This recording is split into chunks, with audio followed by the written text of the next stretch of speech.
Banking খাতে আর কোনো রাজনৈতিক হস্তক্ষেপ করতে দেয়া হবে না বলে জানিয়েছেন বাংলাদেশ ব্যাংকের গভর্নর মুশতাকুর রহমান।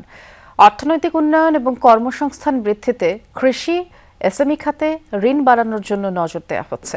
দুপুরে মধ্যপ্রাচ্যে চলমান যুদ্ধের কারণে বাংলাদেশের অর্থনীতিতে সৃষ্ট সম্ভাব্য বিরূপ পরিস্থিতি মোকাবেলায় করণীয় নিয়ে টেলিভিশন সাংবাদিকদের সাথে মতবিনিময়ে গভর্নর বলেছেন, মধ্যপ্রাচ্যের অস্থিরতা দেশের অর্থনীতিতে নতুন সংকট তৈরি করেছে। রিজার্ভ ছাড়া অর্থনীতির প্রতিটি নিম্নমুখী এবং খেলাপি ঋণ বাড়ার পেছনে নিয়ন্ত্রক সংস্থার নজরদারির দায় রয়েছে বলেও স্বীকার করেন তিনি।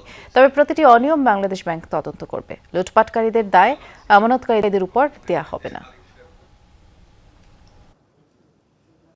আমাদের মূলত রিজার্ভের অবস্থা ভালো, রিজনেবল অবস্থায় আছে।